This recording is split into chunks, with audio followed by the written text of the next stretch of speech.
Cristiano Ronaldo dekati milestone 1000 gol. Guimaraes bawa Newcastle ke zona Eropa. Paul Pogba siap kembali bermain lagi. Emil Audero, Pelu Pessi, Dean James sah jadi WNI.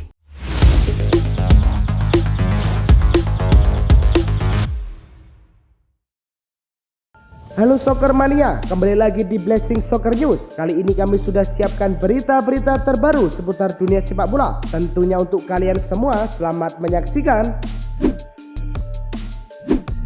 Leg kedua 16 besar AFC Champions League Elite mempertemukan Al Nassr versus Al Istiqlal. Al Nassr membuka skor 9 menit pertandingan berjalan. John Duran yang berhasil menjebol gawang Istiqlal lewat bola chip. Al Nassr mendapat hadiah tendangan 12 pas di menit ke-12. Cristiano Ronaldo maju sebagai Algojo dan sukses menyerangkan bola ke gawang. Al Nassr unggul 2-0. John Duran mencetak gol keduanya ke gawang Istiqlal pada menit ke-83. Dia melakukan kiper Hussein Husseini dengan bola tembakan kaki kanan di kotak penalti. Kemenangan ini memastikan Al Nassr lolos ke perempat final Liga Champions Asia. The Global Club akan menghadapi wakil Qatar Al Sadd. Dalam laga Super League pekan ke-27 yang berlangsung di Tupas Stadium, Besiktas meladeni Gaziantep FC. Besiktas membuka skor di menit ke-31 melalui penalti yang dieksekusi oleh Ciro Immobile.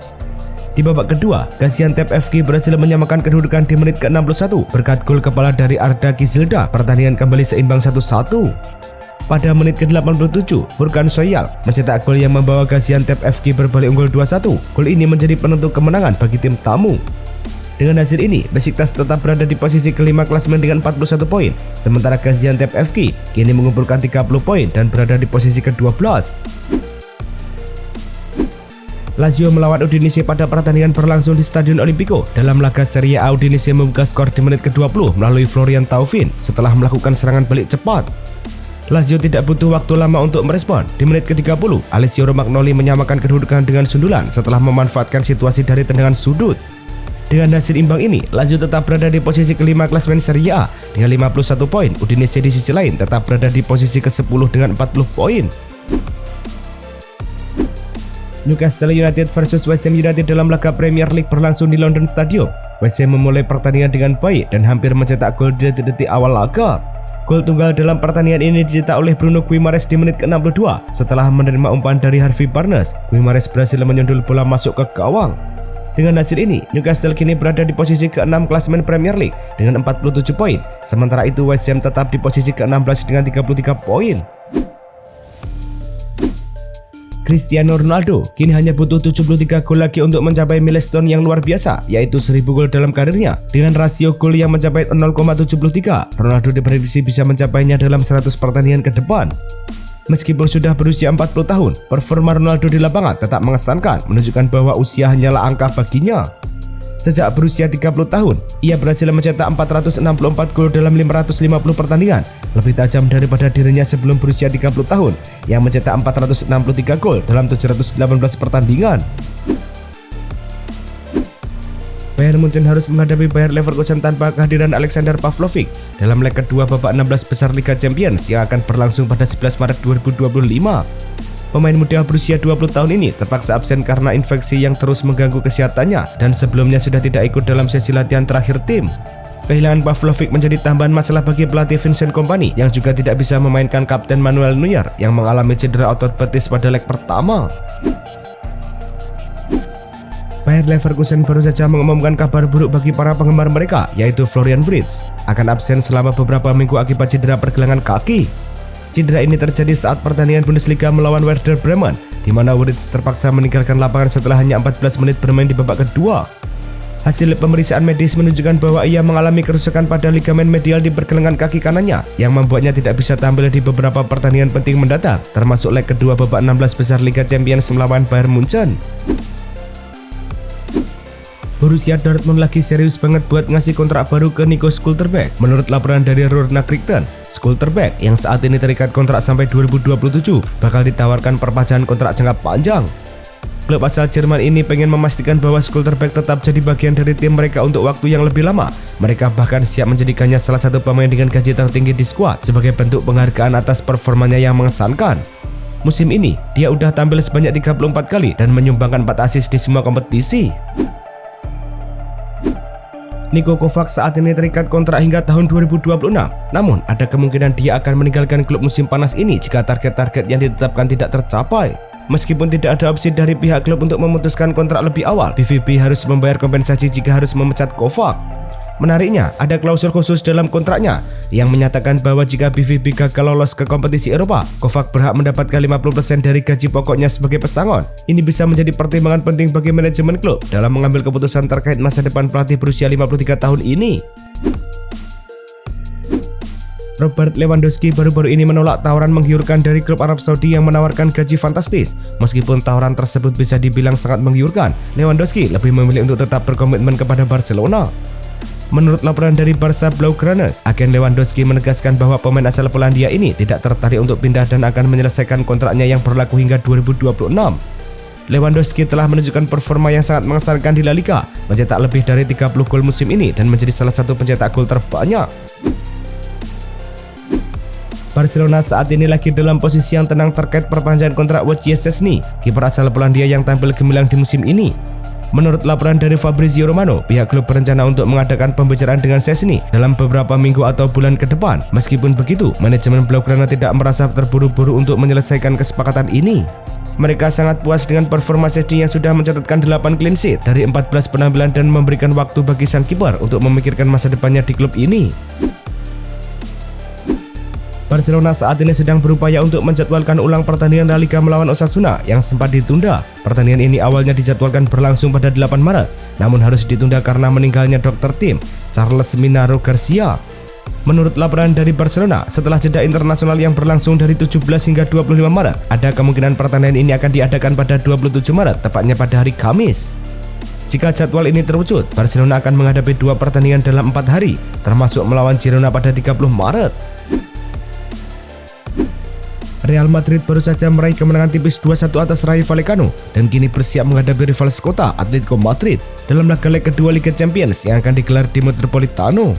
Kabar baiknya, kiper andalan Thibaut Courtois dan bek Antonio Rudiger sudah kembali berlatih setelah absen di pertandingan sebelumnya. Rudiger terpaksa tidak bermain karena sakit, sementara Courtois diistirahatkan karena mengalami sedikit ketidaknyamanan pada ototnya.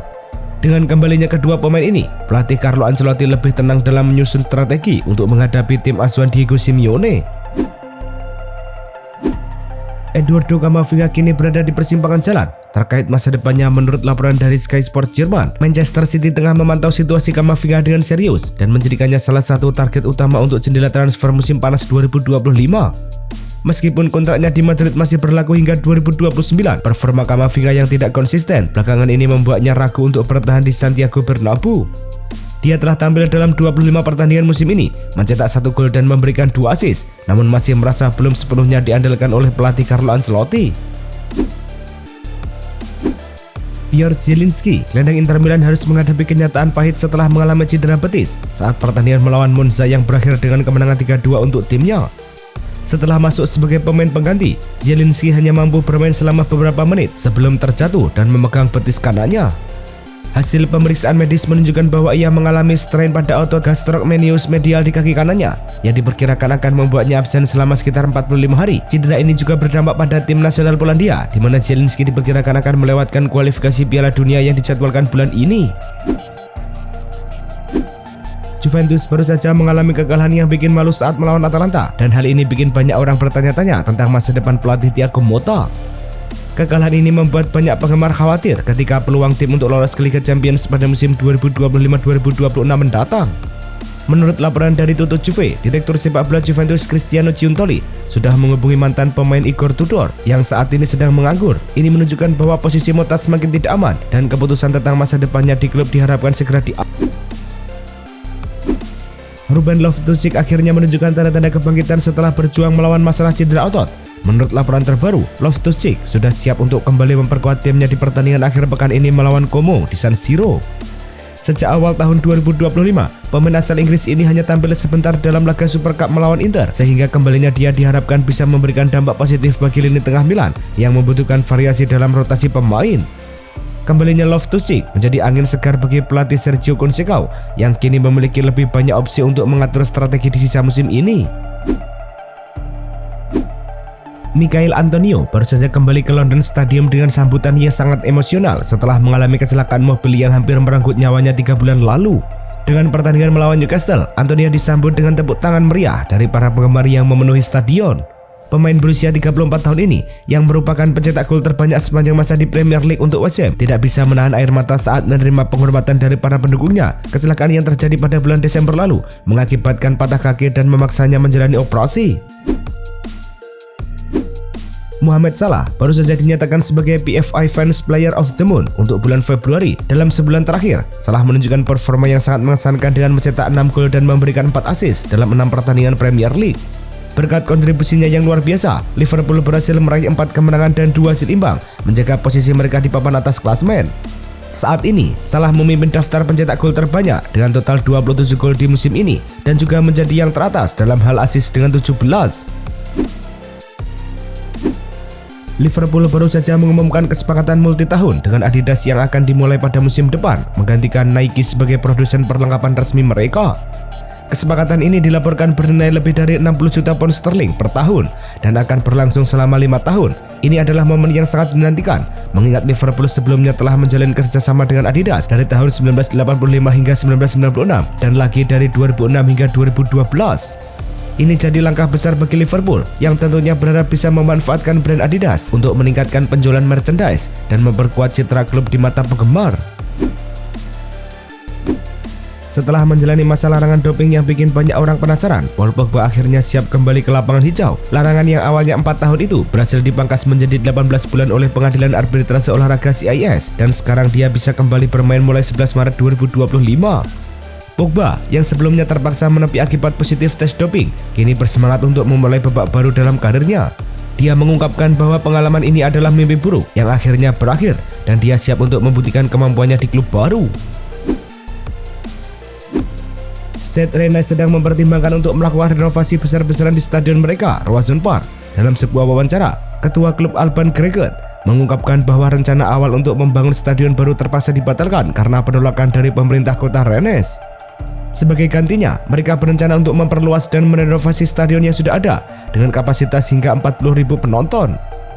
Saat ini, Roazhon Park memiliki kapasitas sekitar 29.000 penonton dan dengan renovasi ini, Stade Rennais berharap dapat menarik lebih banyak penggemar dan meningkatkan pendapatan dari tiket. Angel Di Maria dipastikan absen dari skuad Benfica untuk laga leg kedua Liga Champions melawan Barcelona. Menurut laporan dari Sport, pemain sayap asal Argentina ini belum siap sepenuhnya dan akan tetap berada di Lisbon untuk melanjutkan proses pemulihannya. Kehilangan Di Maria jelas menjadi pukulan berat bagi Benfica yang harus bertandang ke Montjuic tanpa salah satu pemain kunci mereka. Di Maria juga tidak tampil di leg pertama yang berlangsung di Lisbon, sehingga absennya dia di laga krusial ini semakin menambah tantangan bagi tim. Olympiakos baru saja mengumumkan perpanjangan kontrak pelatih mereka Jose Luis Mendilibar hingga Juni 2026. Keputusan ini diumumkan setelah tim meraih kemenangan tipis 1-0 atas OFL yang semakin mengukuhkan posisi mereka di puncak klasemen Yunani. Mendilibar yang mengambil alih kursi pelatih pada Februari tahun lalu telah membawa Olympiakos meraih gelar internasional pertama mereka dengan menjuarai UEFA Conference League. Di bawah kepemimpinannya, tim ini tidak hanya tampil dominan di liga domestik, tetapi juga berada di jalur yang tepat untuk mencapai final Piala Yunani. Emil Audero Mulyadi, Joey Matthijs Pelupesi, dan Dean Ruben James telah resmi menjadi warga negara Indonesia. Ketiganya sudah bisa memperkuat timnas Indonesia. Ketiga pemain tersebut diambil sumpahnya di Roma Senin 10 Maret 2025 untuk disahkan menjadi WNI. Setelah resmi memegang paspor Indonesia, selanjutnya PSSI bergerak cepat untuk mendaftarkan Joey Pelupesi, Dean James, dan Emil Audero ke FIFA dan mengurus perpindahan federasi agar bisa memperkuat timnas Indonesia di laga lanjutan kualifikasi Piala Dunia 2026 bulan Maret. Itulah tadi kumpulan berita-berita terbaru dari kami. Simak terus berita-berita terbaru lainnya dan jangan lupa like, komen, dan juga subscribe.